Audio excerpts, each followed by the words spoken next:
Shalom uvracha à tous nos amis auditeurs de Radio JM et à tous ceux et celles qui nous écoutent tous les vendredis à cette même heure, c'est-à-dire 13 heures, les 13 principes de miséricorde. 13, c'est le mot Ehad, c'est-à-dire 1, l'unicité de Dieu. 13, c'est aussi Ahava, amour.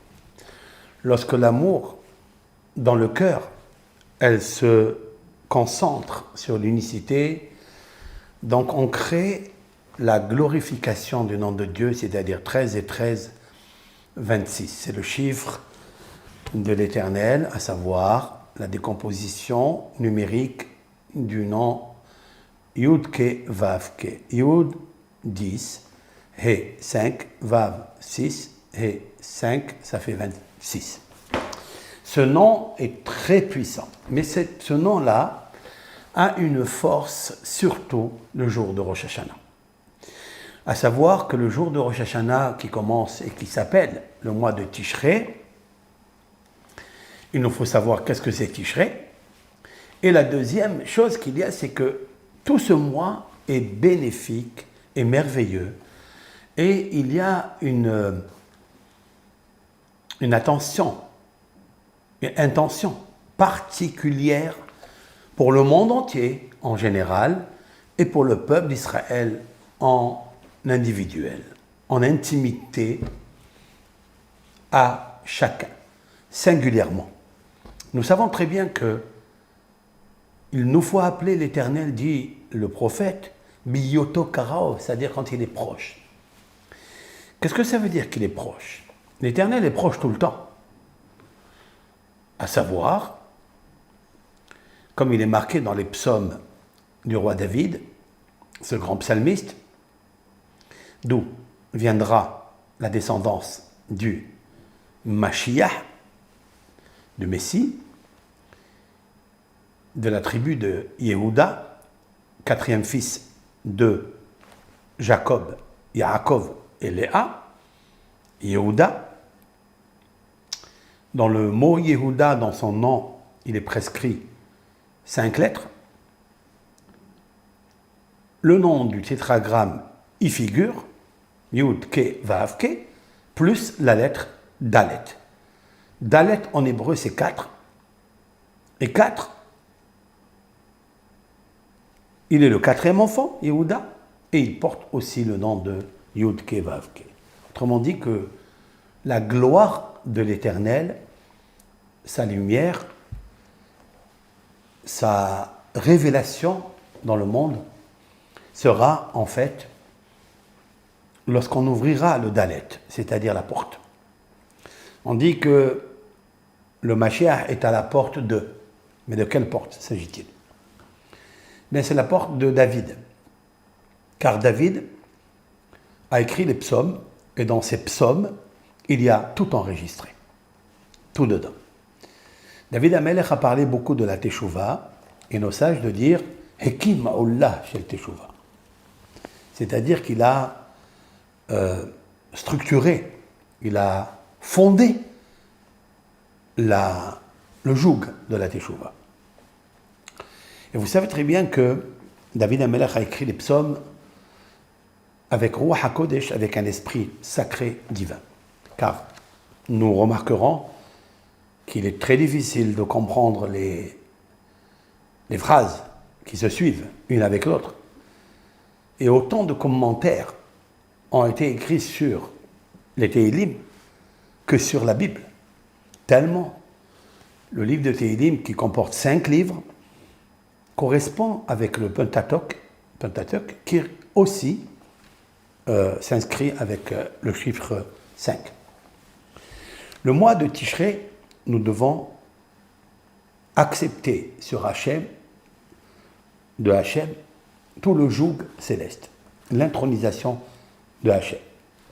C'est un grand travail à faire. Il ne faut pas seulement penser que l'Éternel, il pardonne, l'Éternel, il est roi, il est miséricorde, certes. Avinu Malkeinu, notre Père, notre roi, Hatanu lefanecha rahem aleinu. Tous les jours, pendant les 10 jours de pénitence, c'est-à-dire Tishrei, Rosh Hashanah, jusqu'au Kippour, nous pratiquons des phrases qui indiquent la miséricorde de Dieu. Et on lui demande d'effacer nos fautes. On lui demande d'enlever de devant ses yeux nos péchés. C'est-à-dire qu'il ne faut pas regarder la plaie du péché constamment, il faut s'en éloigner. Nous savons très bien que la première phrase que nous lisons, Avinu Malkenu Hatanu Lefanecha, Rahem Alenu. Alors, qu'est-ce que cette phrase? Notre Père, notre Roi, Hatanu Lefanecha. Nous avouons, nous faisons l'aveu pour la réconciliation qui passe par l'aveu. Je reconnais ma faute. Hatanu Lefanecha. Puis après cela vient Rahem Alenu. Rahem, Rahamanut, compassion, miséricorde, charité, il y a tout dans le mot Rahem. Nous avons déjà parlé que le mot Rahem, qui veut dire aussi la compassion, la Rahamanut, mais aussi la matrice. Il y a une grande matrice dans le monde, dans l'univers, dans les mondes, qui s'appelle Rahem.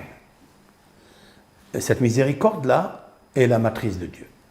À savoir que nous demandons à Dieu d'accepter qu'on re-rentre dans sa matrice pour nous sauver. De la même façon qu'une maman, lorsqu'elle tombe enceinte, elle garde son bébé pendant 271 jours, comme la valeur numérique Ha'erayon, c'est-à-dire grossesse. 271, il y a 1 plus que 270, c'est-à-dire Ra, le mal. Ra, c'est le mal. C'est-à-dire faire du mal devant les yeux d'Hachem et faire du mal devant les créatures d'Hachem. Il nous faut que l'Éternel nous réaccepte dans sa matrice en ajoutant un jour, c'est-à-dire 271 jours de grossesse. Et alors, dans cette matrice de miséricorde, de Rahem, eh bien, que il nous renouvelle. Nous devenons un nourrisson. Si je peux me permettre de dire qu'en fait, nous lisons un psaume qui est très intéressant, tout le mois de Tishrei, jusqu'à Hosha'ana Rabbah, c'est-à-dire avant la veillée de Hosha'ana Rabbah, c'est le psaume 130.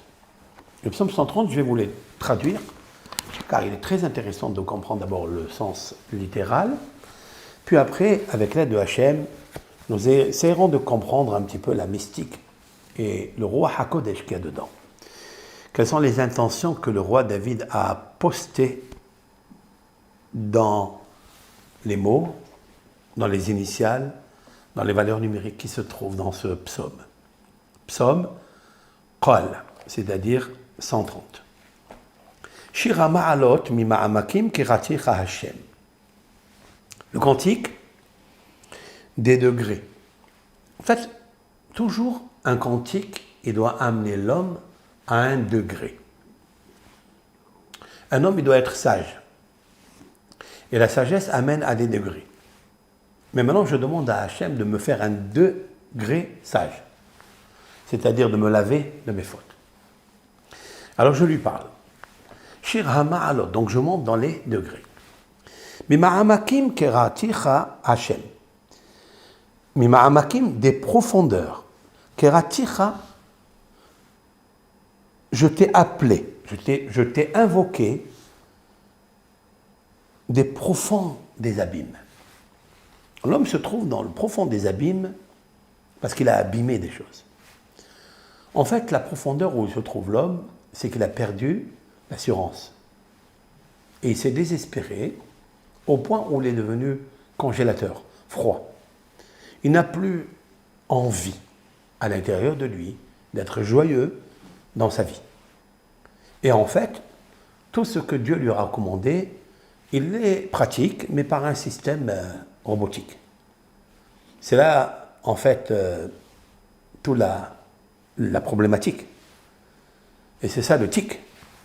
Alors que Dieu est l'éthique de la morale et l'éthique de l'amour, de la compassion, de la miséricorde. Il est notre créateur. Tu es un nourrisson. Je demande à Hachem, s'il te plaît, je t'invoque des profonds des abîmes, mais je veux que tu me fasses monter de là. C'est pourquoi tu dois chanter Shir. Shir, c'est une chanson. Shir Ha-Ma'alot, c'est la chanson de l'ascenseur. Ha-Ma'alot, c'est comme l'ascenseur qui te fait monter premier étage. Des fois, tu ne te trouves pas au premier étage. Pour monter les degrés, deuxième, troisième, comme les échelons d'une échelle, sur l'échelle de Richter. Mais c'est plus profond que ça, c'est que tu es dans les profonds des abîmes. Et pour me monter au premier degré, c'est-à-dire là où tout le monde passe, Orah Ara, la voie du Derer Eretz, c'est-à-dire la voie du premier étage, la voie du hall, pour monter au premier étage jusqu'au niveau 30. Je me trouve des fois dans les profonds des abîmes. Mima Amakim, Keratir Hachem. Et là, le roi David marque le nom de Dieu, Yudke Vavke, c'est-à-dire la miséricorde. J'ai besoin de ça. J'ai besoin de l'amour de moi, de soi. J'ai besoin de l'unicité de mon cœur pour l'amour de soi. Lorsque j'ai réuni l'amour, 13, qui veut dire Ahava, 13, qui veut dire Ehad, alors j'obtiens le chiffre 26. Lorsque je suis dans le profond des abîmes, je ne peux pas obtenir ni 13 de l'amour, puisque je ne suis pas content de moi. Compte tenu que je n'ai pas tenu compte de ce que Dieu, le 26, m'avait accordé, l'amour. Et lorsque je me suis éloigné de lui pour aimer et tenter d'avoir un plaisir, alors c'est sûr et certain que j'ai perdu le bonheur et j'ai perdu la joie. Et je me trouve dans les profondeurs des abîmes. Ça veut dire que je constate que j'ai abîmé beaucoup. C'est une constatation déjà de dire que tu es dans les profonds des abîmes. Parce que ce n'est pas tout le monde qui peut penser qu'il est fautif. Pourquoi? Parce que nous avons fait une faute et puis nous avons sauté à faire une mitzvah ou à faire une tzedaka. La tzedaka, elle est tellement belle, la tzedaka, elle est tellement grande, la tzedaka est tellement puissante que la personne qui a fait la tzedaka, le jour, elle reste toute la journée gravée sur son front. Elle et l'étude de la Torah. Il est deux actions très importantes, l'étude de la Torah et la mitzvah de la charité, la recommandation de faire ce commandement d'aider le pauvre, d'aider l'orphelin, d'aider la veuve. La mitzvah a créé une joie, cette joie s'imprime sur le front. Et elle reste toute la journée. Comme il est écrit dans le psaume. Maintenant, cette tzedaka que j'ai faite, c'est vrai. Elle peut me protéger. Elle est un bouclier face à toutes les ondes maléfiques, à toutes les persécutions qui peuvent surgir ici et là dans la journée. Cette tzedaka, comme elle est sur le front, elle affronte et constamment dans la journée. L'ange qui protège cette personne, car cet ange a été créé par cette tzedaka, par cette bonne action, eh bien, c'est lui-même qui s'occupe particulièrement de l'homme pour le protéger son mazal. Lorsqu'un homme y fait une faute et il passe à la tzedaka, alors il est tellement content qu'il a fait cette tzedaka qu'il a oublié qu'il a fait la faute. Et puis il n'a pas fait teshuva, il n'a pas fait le remords. C'est-à-dire, il ne peut pas dire « Éternel, je t'invoque des profonds des abîmes ». Il n'est pas dans les profonds des abîmes. Il est dans la profondeur de la joie. Il est content de lui-même, dans l'ultime contentement. Alors comment il pourrait s'auto-critiquer, s'auto-introspecter, de dire « Je t'appelle l'Éternel car je veux monter dans l'ascenseur des degrés, quand je suis dans la cave, je suis dans la boue, en bas, Betit Hayaven, c'est-à-dire dans le sable mouvant, et je t'appelle pour que tu me sauves. » Il ne peut pas dire ça. Donc c'est déjà une correction à faire. C'est que quand on fait un péché, il ne faut pas s'empêcher de suite de ne pas dormir avant d'être pardonné. C'est de regretter la faute et d'avouer la faute et de dire, d'être conscient sur quoi tu te concentres. Quoi? Tu demandes pardon sur quoi? Tu demandes pardon à Dieu d'avoir fait à ses yeux du mal. Comme a expliqué Rabbeinu Yonah Girondi, qui a vécu il y a 900 et quelques années. En effet, dans son livre classique, Les portiques de la Teshuvah, dans la première condition de la Teshuvah, quand il y a 24 ou 20, Harata, le regret. Qu'est-ce qu'il dit? Je cite, Yavin levavo kira vamar ozvo et Hashem. Il faut que son cœur comprenne que Ra, mauvais, Vamar et amer, ozvo et Hashem. D'abandonner Hashem. Qui yesh nakam veshilem, al he'avon, car il y a nakam, la vengeance, la punition, la sanction, à cause de la faute. Il y a deux choses ici. Hachem est miséricorde. Hachem m'a donné l'amour. Hachem me protège. Tout ce que j'ai, ça lui appartient. Et il me l'a donné. Hachem Nathan. Dieu, il a donné la terre. Il a donné les fruits. Il a donné le pain. Tu manges, tu bois. Dieu, il a donné le sommeil pour récupérer les énergies que tu as perdues pendant la journée. Alors, Kéra, Mama, je regrette devant toi, Hachem, car si aujourd'hui je suis amer, si aujourd'hui je ne m'en sens pas bien, je suis malheureux, Ra, c'est malheur. Vamar, si je suis amer, il faut savoir c'est une cause. Cette cause a un shoresh, c'est-à-dire une racine.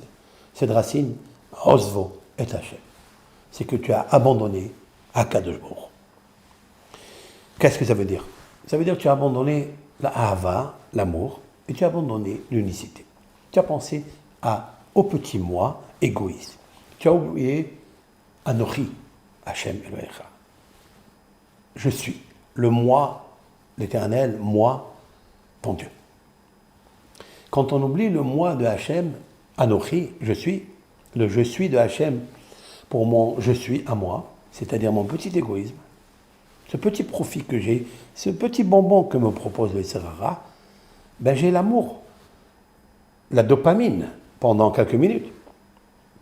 Et après, tu es dupe, car le Serara est très intelligent. Tu fais goûter des sucreries, te donne le biberon des bonbons, et après, tu sens que ce bonbon, il rentre à l'intérieur de toi, c'est un poison qui rend ta vie amère, qui rend ton nefesh amère, ton âme végétative amère, malheureuse, qui rend ton âme évolutive, ton roi, c'est-à-dire même ta parole, même ton cœur, ne ressent plus l'amour, peut-être même pas pour toi, à plus grande raison pour les autres. Qu'est-ce qui s'est passé? C'est que le venin de la faute est rentré à l'intérieur de toi. Car le venin de la faute est le mal. Et le mal tire le malheur. Et il est mauvais, il est empoisonneux et empoisonné. Et donc, c'est la raison pour laquelle Yavin levavo, dit Rabbeinu Yonah, il doit que son cœur comprenne. Tant que le cœur n'a pas compris, ça ne marchera pas. Ça ne marchera pas. Il doit savoir que c'est à cause de Ozvo et Hachem qu'il a abandonné Dieu que Ra'vamar Ozvo. C'est pourquoi il est amer et il est mauvais, malheureux. Maintenant, il y a une deuxième chose. Ki yesh onesh venakam bishilem. La faute attire le onesh. Ça, il nous faut savoir qu'il n'existe pas le mishpat, c'est-à-dire la justice, sans qu'il y ait à la racine une faute, une erreur, un péché. Soit par inadvertance, soit par préméditation. Il existe plusieurs niveaux de péché. L'intention dans le péché, le profit dans le péché. Tout cela attire la colère de Dieu. Et donc, si on a vécu des moments difficiles, l'année 5780, et nous sommes entrés dans l'année 5781, mais c'est pas sûr. Ça, il faut le savoir. Il ne faut pas être dupe, il ne faut pas être aveugle de penser que c'est fini. Dieu, il va nous pardonner. Parce que c'est une autre année. C'est possible aussi. S'il le désire par sa miséricorde. Avinu Malkeinu, notre Père, notre Roi, Hatanu lefanecha. Nous avons fauté devant toi. Alors, Rahem Aleinu. Ça peut être une année où la matrice de l'année est remplie de miséricorde. Et alors, il mettra un bouclier. Écoutez ce que je dis. Il mettra un bouclier à sa colère pour calmer sa colère. C'est pourquoi l'année, elle s'appellera Ashpat. Tashpa. Tashpa, c'est 5700 pas. Pas, c'est P, Aleph, P, c'est la bouche. Mais l'anagramme du mot P, c'est Af. Af, c'est la colère. Tash, c'est affaiblir. Torah, ma teshet kohosh l'adam. La Torah, elle brise la force, l'excitation pour faire les péchés. La Torah, quelqu'un qui a les efforts dans l'étude de la Torah, ou quelqu'un qui fait une mitzvah, il transpire. Par exemple, quelqu'un il prépare Shabbat, et il va au marché, court de là et de là, il transporte les charges, la nourriture pour Shabbat. Et il dit, je fais ça avec l'intention Nichbot Shabbat. Je dis ça, Nichbot Shabbat. Je pratique avec mon corps, Nichbot Shabbat. Il transpire pour ça. Après, il faut lever toutes les courses, les rentrer à la maison, les poser dans les placards, etc. Tout ça, ça amène un effort. Cet effort-là, il faut savoir qu'il enlève la colère de Dieu. Tash, af. Tash, c'est casser, c'est affaiblir. Af, la colère. Dieu, il peut affaiblir la colère, mais ça ne veut pas dire encore que la colère de Dieu, elle est partie. Non. Tant que tu dis pas, Avinu Malkeinu, papa et roi, Hatanu lefanecha, nous avons fauté devant toi. Rahem Aleinu, aie pitié de nous. Alors, pas seulement qu'il ait seulement un bouclier sur sa colère, pas seulement qu'il va l'affaiblir, mais il va la retirer complètement. Alors, à ce moment-là, il y a tout un process qui se déclenche. Tout cela, on le fait depuis Rosh Hashanah jusqu'à Kippour. Ça, j'ai expliqué maintenant uniquement la première phrase du psaume. Deuxième phrase. Adonai, Shim'a Bekoli. Seigneur, écoute ma voix. Tiena oznecha kashuvot, que tes oreilles soient attentives, les kol tahanunai, à la voix de mes supplications. Là, le nom de Adonai, c'est-à-dire Seigneur, il se transforme. C'est plus Yud Kevavke, mais c'est Aleph, Dalet, Nun, Yud. Ça veut dire quoi? Pourquoi David Ameller fait un change comme ça? Le premier verset, si vous avez les psaumes sous vos yeux, vous ouvrez le psaume 130, Kouf Lamed, et vous verrez la différence entre vraiment le premier verset et le deuxième. Sauf que là où termine le nom de Dieu dans la première phrase, Amonai Yud Kevavke, commence sans aucune interruption, aucun mot qui fait l'intervalle, c'est que Yud Kevavke suit Adonai, c'est-à-dire Seigneur. Aleph, Dalet, Nun, Yud. Il y a une grande différence entre Yud Kevavke et Amonai. Sauf que les deux, Yud Kevavke, c'est-à-dire 26, et Amonai, Aleph, Dalet, Nun, Yud, c'est 65, c'est le chiffre 91. Le chiffre 91, c'est Amen. Aleph, même Nun. C'est 91, ça veut dire quoi? Emouna. Qu'est-ce que c'est Emouna? Shechina. La Shechina, c'est elle qui monte devant Dieu, qui lui demande, s'il te plaît, écoute la voix de ce repentant. Si quelqu'un il a la force, comme David Ameller, et nous apprenons, et nous pratiquons cela pendant, depuis Rosh Hashanah jusqu'à Rosh Hashanah Rabbah, où nous lisons les psaumes Shirama, jusqu'à Kippour, et nous reprendrons ce psaume, pas pendant les fêtes, mais nous le reprendrons à Rosh Hashanah Rabbah, pour la prière de la veillée qui précède la réception de la Torah, Simchat Torah. En fait, c'est un grand travail entre la teshuva et la joie. La teshuva et la joie, car la teshuva enlève l'amertume. Et la joie, c'est la conséquence, c'est la résultante d'une personne qui a bien compris que le péché lui amène l'amertume, il le rend malheureux, il lui apporte des sanctions de l'extérieur et lui empêche d'avoir le plus beau cadeau, c'est-à-dire la joie, c'est-à-dire le service divin. Et Ivdou et Hachem Simha. Servez Dieu avec joie. Servir, c'est la joie, car il n'existe pas un service de Dieu, le culte de Dieu, sans la joie. C'est pourquoi que dans le Beth Amikdash, dans le temple, ça n'est pas n'importe qui pouvait faire le service de Dieu. C'était uniquement Aaron, le grand prêtre Aaron, frère de Moïse, frère de Moshe et de Myriam, et ses enfants, les Kohanim. Pourquoi? Parce que ce sont des personnalités qui ont aimé toujours la joie. Et dans leur cœur se trouve la joie. Et comment ils ont trouvé cette place-là, tellement honorifique, tellement merveilleuse? Parce qu'ils savent travailler avec la joie.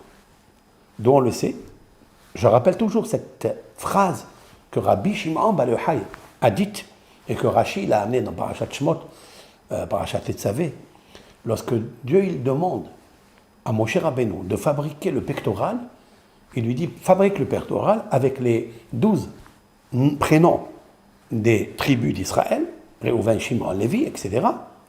Il lui dit tu le porteras et tu le donneras à Aaron, il le portera sur son cœur. Venassa Aaron alibo. Et Aaron le portera sur son cœur. Sur son cœur. Mais un pectoral, il faisait au moins tout le thorax. Toute cette partie-là. Il y a deux côtés dans le thorax. Il n'y a pas seulement le côté gauche où il y a le cœur. Alors qu'est-ce que ça veut dire? Il le portera sur son cœur. Et là, sur place, Rashi est en place sûre. Il nous amène ce que dit Rabbi Shimon Bar Yochai, de mémoire bénie, ce grand kabbaliste, ce grand docteur de la Mishnah. Il dit lève chez Samah bigdulat ahi. Pourquoi la Torah nous cite il le portera sur son cœur? Parce que le cœur de Aaron était content, était joyeux de la grandeur de son frère Moïse. Parce que c'est Moshe qui deviendra le manhig, c'est-à-dire le dirigeant spirituel, le berger spirituel, Ra'ya Mehemna, le berger spirituel fidèle à Dieu, alors que jusqu'à présent c'était son grand frère Aaron qui était. Donc donner la place à quelqu'un, c'est pas difficile. C'est vrai, mais peut-être tu lui donnes, mais tu es jaloux de lui. Mais d'être joyeux dans son cœur, alors il dit Rabbi Shimon Bar Yochai, un cœur, c'est ça que la Torah elle veut souligner, un cœur pur. Comment on sait qu'il est pur? Peut-être que dans sa bouche il dit j'accepte, mais dans son cœur, comme c'est marqué dans le texte Velibo Yassim Orbo, c'est-à-dire, et dans son cœur il met le poison. Chez Aaron, ce n'était pas Orbo, Orbo c'est poison, la haine. Mais on peut couper le mot en deux, Or c'est la lumière, beau en lui. Aaron avait la lumière en lui. Donc le Or qui était beau, il récusait le Orbo. Orbo c'est-à-dire la haine et la jalousie.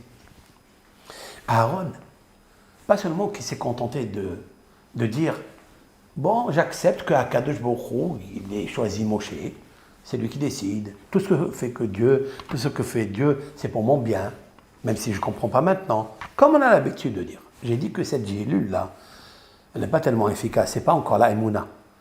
Ça, c'est... Tu ne peux rien faire contre. Dieu a choisi une autre personne, mais tu dois être accepté. Mais la Emouna, c'est quoi? C'est la Shekhinah. c'est de t'approcher à elle.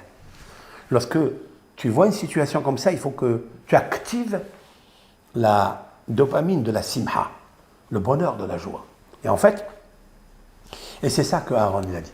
Et c'est ça que a décelé Rabbi Shimon Bar Yochai dans le terme, il le portera sur son cœur. Sur son cœur, ce cœur-là, qui a été content de la grandeur de son frère, où il bâche Hoshem Ve'efod.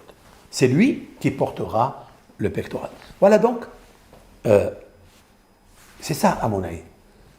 Les deux noms de Dieu, une la charité et une la justice, en fait ils sont reliés ensemble. C'est ce qu'un homme doit avoir. Maintenant, c'est qui Amonai, Yud Ke Vav Ke, on l'a déjà expliqué. C'est-à-dire par ta miséricorde, ouvre la matrice et fais-moi re-rentrer et fais-moi lever par l'ascenseur de la cave des profonds des abîmes où je suis, jusqu'au niveau que toi tu désires. C'est toi qui dois travailler pour avoir le niveau que tu désires. Tu peux arriver en petit format comme Moshe Rabbeinu, comme l'a expliqué Maïmonide dans les lois de la Teshuvah. Car la Teshuvah, nous allons le lire dans la Haftara de Shuvah. Shuvah Israël ad Adonai Elohecha ki chashalta ba'avonecha. Retourne, Israël, jusqu'à Dieu, c'est-à-dire jusqu'à Dieu. Dieu, il est de partout. Non, jusqu'au trône divin, disent nos sages, car la Neshama, elle est née là. Qui a donné la Neshama, c'est la Shekhinah. C'est la Shekhinah qui est la matrice de la foi qui crée l'âme émotionnelle. L'âme qui est unique, l'âme qui est attachante à son Créateur. Eh bien, qui crachalta ba'avonecha, car tu as trébuché par ta faute. Ça veut dire quoi? Quand tu as compris que tu as trébuché par ta faute, tu sais que tu es dans le profond des abîmes. Quand on dit quelqu'un qui trébuche, il peut tomber dans un puits, dans les profonds des abîmes. Donc tu admets que tu es dedans, à cause de ta faute. Alors reviens, Shuvah Israël ad Hashem.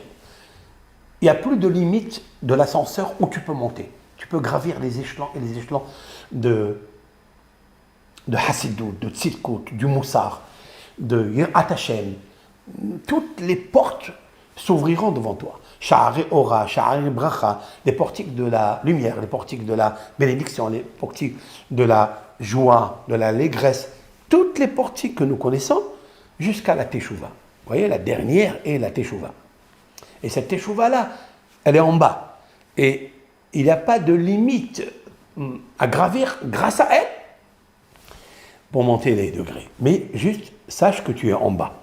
Qui kashalta ba'amonecha. Et là, le prophète, il nous dit dans la Haftara, qu'on va lire, dans la prophétie, on dira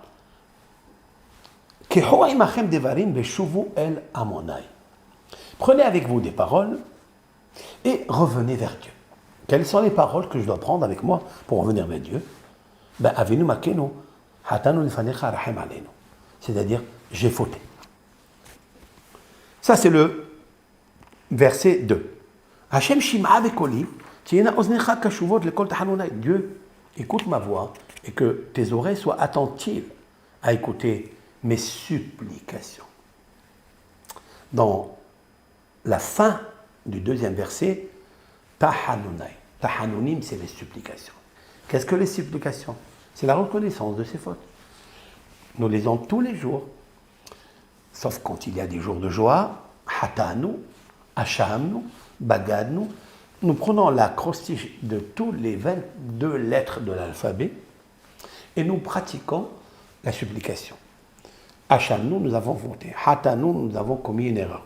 Bagadnu, nous sommes révoltés.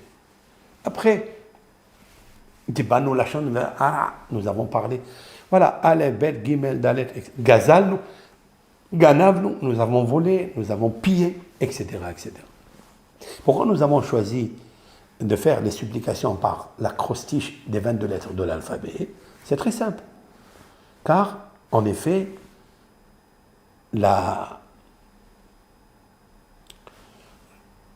les psaumes, il y a marqué 22 fois le mot Ashrei, heureux.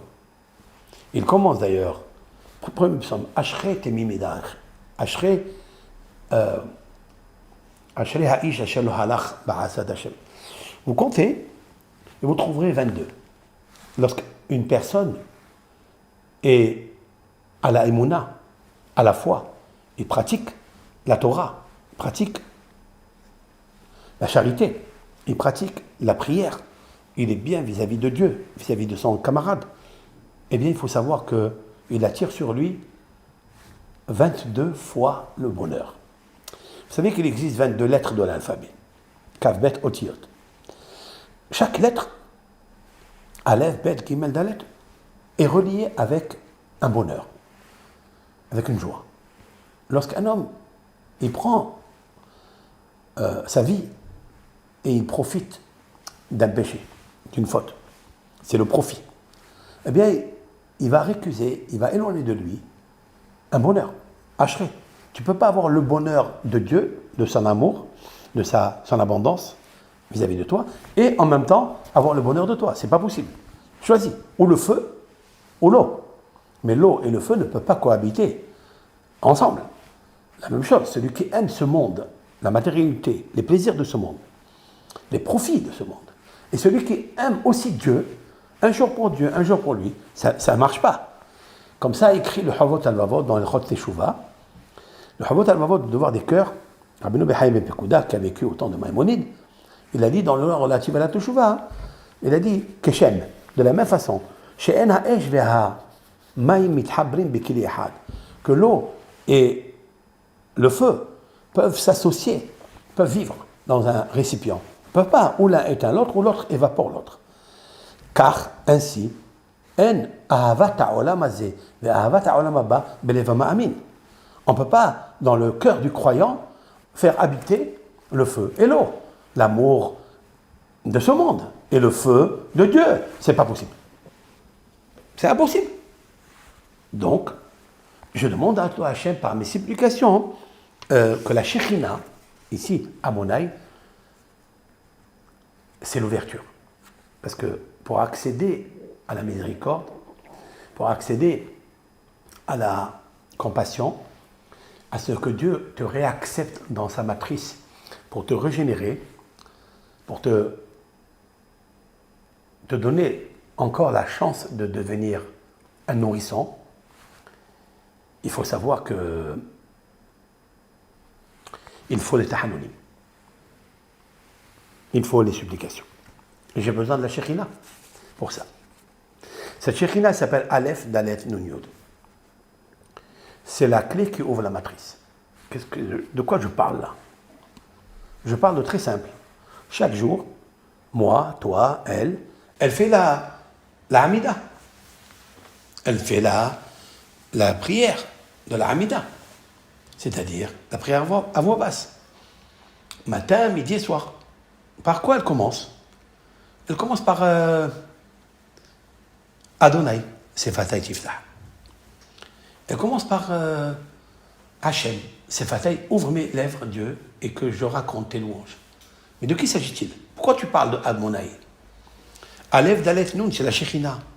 La Shekhina, c'est elle qui est comme une femme qui ouvre la porte à un invité ou à un prince pour qu'elle puisse voir le roi. Une maman, une femme à la maison, quand il y a une personne qui veut voir son mari, c'est elle qui ouvre la porte. Lui, il est en train d'étudier ou il est en train de s'occuper de grandes choses et elle est là pour lui ouvrir la porte. À mon avis, elle s'appelle Aleph, Dalet, Nun, Yod. C'est le chiffre 65. C'est très puissant, ça. Et en fait, c'est ça qui ouvre toutes les portes pour accéder à tous les portiques de la lumière, de la bénédiction, de l'abondance, de la joie, des ivogim, des mariages, de la guérison totale.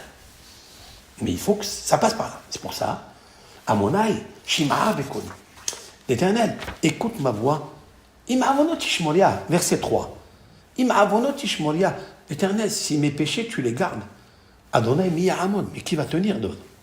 Ke'imecha Seliha, car avec toi, c'est le pardon. Les Ma'antivare, afin que tu sois vénéré. À ce mot-là, Tivare, vénéré. Qui viti Hachem, qui veta nafshi. Mon âme a espoir avec toi. Et j'espère en ton nom. Et là, il change. Le nom de Dieu, il change ici. Puisque Yud Kevavke, c'est grâce au nom de Aleph, Daleth, Nun, Yud, Amonai, qui est la clé pour ouvrir la porte, alors je peux maintenant parler avec Dieu et lui dire qui viti Hachem, Yud Kevavke cette fois-ci. Qui viti Hachem, ça veut dire en toi, Hachem, l'espoir de la matrice, de la miséricorde, Rahel. Qui veta nafshi, mon âme a espéré, et espère en toi, velidvaro halti. Et en toi, je lève mes yeux.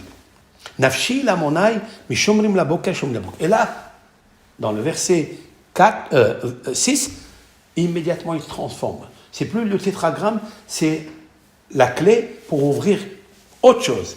Qu'est-ce qu'elle ouvre? Elle ouvre les gardiens de la journée. C'est-à-dire comment je vais avoir des shomrim la boker. Shomrim la boker. C'est-à-dire les guetteurs du matin. Il y a des guetteurs le matin. C'est quoi ces guetteurs-là? Yahel Israël El Hachem. Et là, il revient au verset 7. Et là, il parle encore du tétragramme. El Hachem, Ke'im Hachem Hesed.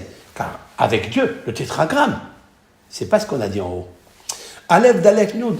Nun Yud, ça n'est pas Hesed. C'est Mishpat. C'est-à-dire, c'est la justice. Qu'est-ce que ça veut dire? J'accepte sur moi que j'ai fauté. Je fais une justice avec moi. Si je veux avoir l'accession à cette matrice, c'est-à-dire, c'est plus les profonds des abîmes, où je me suis levé par la miséricorde de Dieu, que je lui ai demandé, parce que j'ai fauté. Ça veut dire quoi? Ça veut dire que je reconnais que j'ai perdu. Alors que toi, tu es tellement charité, tellement bon, tellement bonheur, tellement joie, tellement tu donnes. Et en fait, je reconnais que j'ai perdu tout ça. Mais maintenant, je redemande à la Shekhina d'ouvrir cette matrice pour que je puisse rentrer à l'intérieur et que je puisse monter les niveaux de degrés. En montant par l'ascenseur de la cave des profonds des abîmes jusqu'à vers toi. Qui cachalta, tu es d'en-bas en bas. Ad amonaï. Tu vas revenir jusqu'au trône divin. C'est-à-dire, tu vas t'asseoir avec lui sur le trône divin. Et alors, tu auras tout ce que tu veux. Tel un fils du roi qu'il obtient tout ce qu'il désire. Mais s'il reste le fils du roi. Après, il dit Ke'im Hashem ha'esed. Car avec toi, Hashem, Yud Kevavke, ha'esed, la charité. Ve'harbe imo fidut. Et Dieu, il tient beaucoup de pardon et de rachat. Ve'hu yivde et Israël mikol avonotav. C'est lui qui rachète Israël, mikol avonotav, ça veut dire de tous les péchés. Et là, ça s'est transformé. Avon, ça n'est pas le péché, mais c'est ce que a créé le péché qui s'appelle l'accusateur. C'est la raison pour laquelle il ne dit pas il pardonnera tes fautes, il chaper, le mot kapara. Il dit ifde, c'est-à-dire pidion. Pidion, c'est racheter. Il rachète quoi? Par ta teshuva, par ta supplication, par le fait d'avouer que oui, tu es dans les profonds abîmes. Oui, tu as perdu les 22 bonheurs. Et bien maintenant, Dieu arrête cet accusateur. On va le racheter. C'est un rachat. Ça n'est plus le pardon des fautes. Non, les fautes, le pardon, tu l'obtiens par l'avouement de tes fautes, par l'aveu des fautes. Et alors, à ce moment-là, tu construis une nouvelle matrice et tu rentres à l'intérieur. Tu peux monter jusqu'au trône divin. Voilà, en fait, ce que Psaume nous dit. Et alors, qu'est-ce qui se passe? Tu deviens un nouveau-né. Tu rentres dans cette matrice, tu deviens un nouveau-né. Et d'où je le sais ça? Qu'on devient un nouveau-né. Le psaume 131. Le psaume 131, qui est la suite, je pense, avec beaucoup d'astuces et beaucoup de stratagèmes. Le roi David, c'est mon commentaire personnel, je ne sais pas si il est vrai, mais je pense qu'on peut sentir qu'il est vrai. David Amelech, immédiatement, il nous parle, Shir Ma'alot, le cantique des degrés, les David de David, Hachem, l'Éternel, le Gavalibi. Mon cœur n'a pas gonflé, c'est vrai. Quand quelqu'un, il reconnaît qu'il était dans le profond des abîmes, qu'il a demandé secours à la Shekhina, de lui ouvrir la porte vers la compassion de Dieu, les Rahamim, et de racheter l'accusateur. Et alors, c'est sûr qu'il n'a pas gonflé son cœur. Parce que celui qui est gonflé dans son cœur, celui qui est orgueilleux, ne peut pas faire teshuva. Il ne peut pas dire « j'ai fauté. Comment j'ai humilié telle personne devant 1000 personnes ?» Il ne peut pas. Mais s'il ne l'a pas fait encore, il n'a pas demandé pardon, c'est qu'en fait, c'est qu'il est orgueilleux. On va dire, moi, je vais demander pardon. Je suis un grand sadique. Tu es un grand sadique de rien du tout. Tu as un cœur gonflé, c'est tout. Si quelqu'un, et c'est ce que je veux dire maintenant, parce que là, je pose une devinette, quelle est la personne à qui il faut demander pardon la première? Quelle est la personne qu'il faut choisir demander pardon? Son fils, sa femme, son mari, c'est quoi? Ses amis, son rave? La réponse est le conjoint. Le conjoint. La femme doit demander pardon à son mari et le mari doit avoir l'intelligence de demander à l'intuition du cœur de sa femme. Parce que cette intuition, le cœur d'une femme est très sensible, le regesh. Et lorsqu'elle a écouté des mots M-A-U-X et des mots M-O-T-S, elle s'est vexée. Elle a brisé l'os de l'âme, du cœur. Et c'est très difficile de pardonner. Je pense, d'abord le mari doit demander à sa femme, parce que c'est son âme sœur, c'est sa côte. C'est une partie qu'on a tirée de lui. Donc quand quelqu'un, il lui manque une partie dans son corps, il est obligé de prendre des pansements et de la guérir. Non? Je dis faux ou vrai? Enfin, je pense que je dis vrai. Et c'est vrai. Un jour, je ne dirais pas le rave, il avait beaucoup de problèmes chez lui à la maison. Ses enfants ne l'ont pas écouté, c'est-à-dire qu'ils ont quitté la maison. Et ce rave-là est venu voir un autre rabbin et lui dit, regarde ce que j'ai. Comment je vais faire? Alors il lui a dit, apporte-moi le livre de Sefer Hamidot. Sefer Hamidot, c'est le livre qu'a écrit le Rav Kadosh, Rav Nachman de Breslev. Et là, vous savez qu'il parle par l'acrostiche des lettres, il construit sur la Emouna, sur la Hanava, etc., etc. Et ce Rav, il lui a dit à ce monsieur, pense et demande à ce qui est écrit ici, parce qu'il a été écrit avec beaucoup de pureté, pense quelle est la causalité, pourquoi, quelle est la racine de la punition qui me cause tout ça. Il a ouvert Shalom, le mot Shalom, la paix. Mais la première, c'est quoi? Fais tout ce qu'il t'arrive, c'est parce que tu ne fais pas le kavod à ton épouse. Bah, incroyable. C'est incroyable. D'abord, j'ai appris, en fait, que c'est ça qu'il faut. C'est pourquoi à Rosh Hashanah, on lit une haftara très intéressante, c'est-à-dire, nous prenons une partie après la paracha, et on lit une partie qui s'appelle la haftara, un morceau des prophètes. Et en fait, là, on lit quoi? On lit que Elkana, un monsieur, Elkana, sa femme s'appelait Hana, et Hana était stérile. Et elle avait beaucoup de peine, tandis que sa rivale Pénina avait beaucoup d'enfants. Qu'est-ce que faisait son mari? Il lui dit, Hana, la metivki, pourquoi tu pleures? La meillera ale ma mère. Pourquoi ton cœur est amer? Pourquoi il est malheureux, ton cœur? Et c'est le cœur qui est malheureux. Si le cœur il est malheureux, alors elle pleure. Parce que les larmes, ils ne sortent pas d'ici.